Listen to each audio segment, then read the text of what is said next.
Olá, pessoal! Seja muito bem-vindo a mais um vídeo da nossa série sobre o livro Hábitos Atômicos de James Clear. No vídeo de hoje, vamos continuar nessa jornada e entender os capítulos 6, 7, 8 e 9. Esses capítulos, eles trazem uma ideia muito importante. Nossos hábitos não acontecem por acaso. O ambiente, as pessoas ao nosso redor e a maneira como organizamos a nossa rotina influenciam diretamente naquilo que fazemos todos os dias. Então, se você quer mudar os seus hábitos, melhorar sua rotina e finalmente conseguir manter aquilo que começa, fique comigo até o final. E já aproveita para curtir o vídeo, se inscrever no canal, porque estamos avançando capítulo por capítulo nesta série. Então vamos lá para o capítulo 6. O papel do ambiente nos nossos hábitos. No capítulo 6, o autor James Clear, ele apresenta uma ideia bem interessante. Muitas vezes não é a nossa força de vontade que determina o nosso comportamento. Ele diz que é o quê? Que é o ambiente. Ele nos dá um exemplo, né? Ele fala para a gente pensar numa simples situação. Que aquela que você entra na cozinha, que você vê um pacote de biscoito em cima da mesa, e mesmo sem estar com muita fome, talvez você tenha vontade de comer. Agora, imagine esse mesmo pacote esteja guardado num armário, longe do teu campo de visão. A chance de você querer comer aquele pacote, ele pode diminuir. Segundo o autor, isso acontece porque o nosso cérebro percebe os sinais no ambiente e começa a associá-los a determinados comportamentos. E é por isso que, se queremos criar um hábito positivo, nós podemos tornar esses sinais desse hábito mais visíveis. Por exemplo, se eu quero beber mais água, deixe a garrafa de água em cima da mesa. Eu tenho a minha garrafinha aqui, tenho o meu copinho aqui, ó, só encher de água e tomar. Se você quer ler mais, você faz o quê? Deixa o livro do lado da cama. Eu tenho lá uma pilha de livros ao lado da minha cama, porque eu gosto de ler mais de um livro por vez. Se você quer estudar, você já deixa o ambiente preparado antes de começar a estudar. Por exemplo, essa minha bancada aqui, eu sempre deixo o caderno em cima e aqui, ó, as minhas canetas, todas à mostra ali, né? Só que também existe o outro lado, que se você quer diminuir ou acabar com um hábito ruim, você vai tornar o quê? O hábito menos visível. Se você quer usar menos o celular, por exemplo, o que você vai fazer? Você vai deixar o aparelho do celular longe de você enquanto você trabalha, enquanto você estuda. Então, o que o capítulo 6, assim, resumindo, o que ele quer nos dizer? Que não dependamos apenas da nossa força de vontade, que a gente não precisa depender só da nossa força de vontade. A gente tem que organizar o ambiente para favorecer o comportamento que a gente deseja, né? Por exemplo, é organizar o ambiente para que o hábito que eu quero introduzir na minha rotina seja facilitado. Ou se eu quero perder um hábito, deixar um hábito ruim de lado, para mim diminuir esses estímulos, né? É como se fosse um gatilho. Então, já indo lá para o capítulo 7, o autor ele fala mais sobre o segredo do autocontrole, né?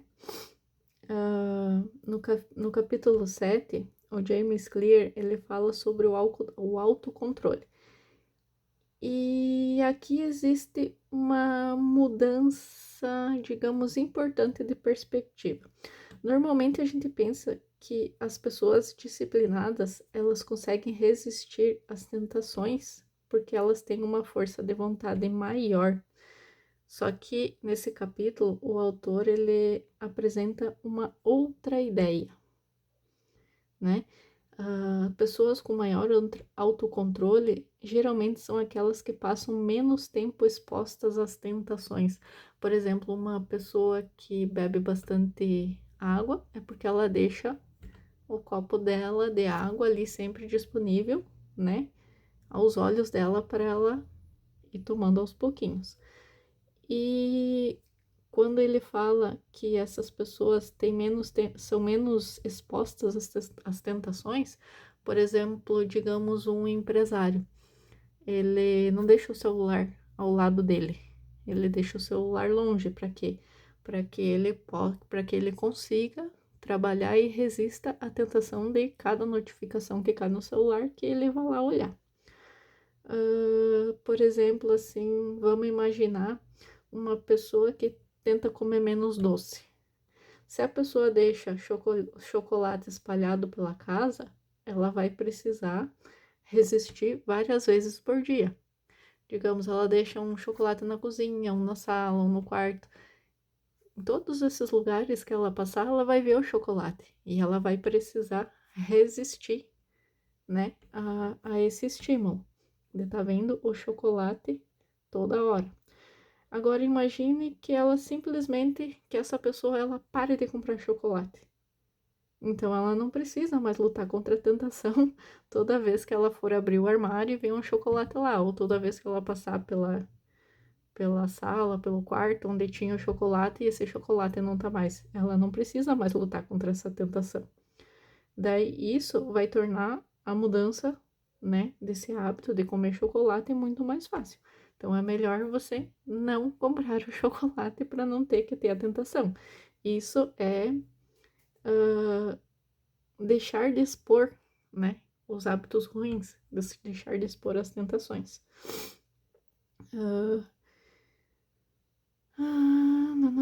Então, fazer isso, né, de não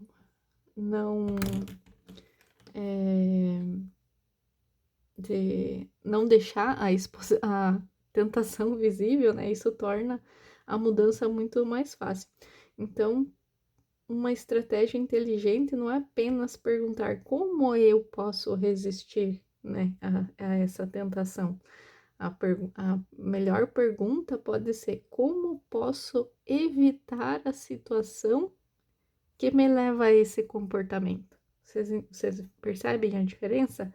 Não é como eu posso resistir, é como eu posso evitar a situação que me leva a esse comportamento.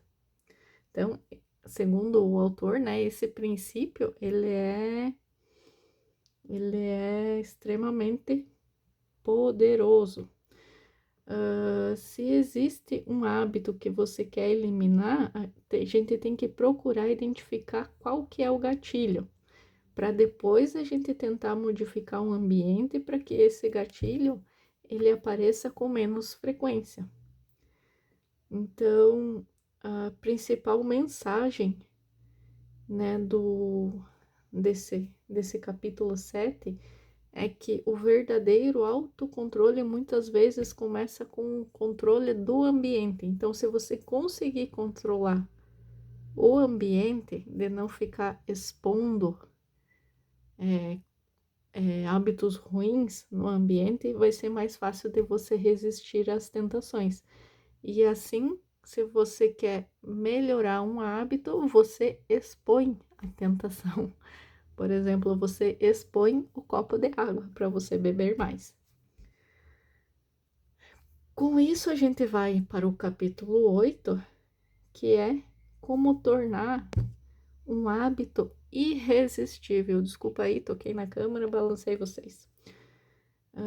Então, quando a gente chega no capítulo 8, o autor ele apresenta outro princípio fundamental, que para criar um hábito, a gente precisa tornar ele atraente, porque o nosso cérebro, ele tende a repetir aquilo que parece ser prazeroso e recompensador, né? Por isso, uma das estratégias do autor é combinar algo que a gente precisa fazer com algo que a gente gosta de fazer. Por exemplo, se você precisa caminhar, mas gosta de ouvir podcast ou gosta de ouvir música, então você pode criar uma associação que enquanto eu caminho, eu posso ouvir meu podcast favorito ou as minhas músicas favoritas, né? Então, dessa maneira, uma atividade que antes parecia chata, que era caminhar, começa a ficar mais interessante. Por quê? Porque você vai fazer junto com aquela atividade uma coisa que você gosta de fazer. Então, esse conceito, ele pode ser aplicado em várias situações. Como, por exemplo, você precisa organizar a casa. Você coloca uma música que você gosta. Você precisa estudar. Você prepara um ambiente, né? Você prepara um café e transforma aquele momento em um ritual agradável. Se você gosta de café, é claro. Se você precisa fazer exercício, você vai escolher uma atividade que você realmente goste. O objetivo não é transformar tudo em diversão, mas é criar associações que faça o cérebro pensar. Eu quero fazer isso novamente, entendeu? Não é para levar tudo na brincadeira. É só para você, porque o teu cérebro entenda que você pode fazer aquilo novamente, que aquilo é prazeroso, que aquilo é recompensador. E nesse capítulo 8 também tem outra ideia importante que o autor ele expõe, que é que a gente é influenciado pelas pessoas que estão ao nosso redor. Se a gente convive, por exemplo, com pessoas que têm determinados comportamentos, esses comportamentos eles podem parecer mais normais para nós. Por isso que estar próximo de pessoas que praticam hábitos que queremos desenvolver pode facilitar ainda mais a mudança.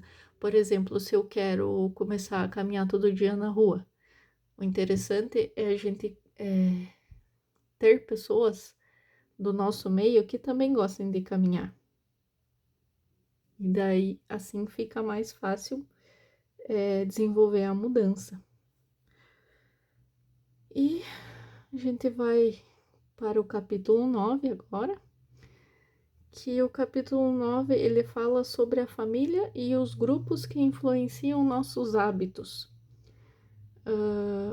E o autor ele aprofunda justamente nessa questão que nós somos seres sociais, que a gente quer pertencer a algum grupo, né? Todos nós queremos pertencer a grupos e muitas vezes a gente acaba adotando comportamento simplesmente porque as pessoas ao nosso redor, elas fazem aquilo. Pense num grupo de amigos, por exemplo. Se todos gostam de praticar exercícios, talvez você tenha mais facilidade também para começar a se exercitar. Se todos gostam de ler, você pode acabar também lendo mais. Se todos reclamam constantemente, você também pode começar a reclamar mais. Você vê que o ambiente, ele influencia muito nas nossas atitudes, muito nos nossos hábitos. Então, isso acontece porque os hábitos são influenciados pela nossa identidade social. Então, a gente tem que cuidar muito bem com quem a gente anda, né? Por isso que ele refere que para a gente se cercar de pessoas que tenham as mesmas os mesmos objetivos que a gente, né? Tem uma uma passagem do livro que ele fala assim, que o autor ele fala assim, que nós imitamos os hábitos de 3 grupos em particular. Dos mais próximos, que seria da família, das pessoas que a gente trabalha, a da maioria, né, das pessoas. Tá todo mundo fazendo, ali tem uma trend e todo mundo começa a fazer. E os poderosos, que são aquelas pessoas bem-sucedidas que a gente acaba se espelhando, né?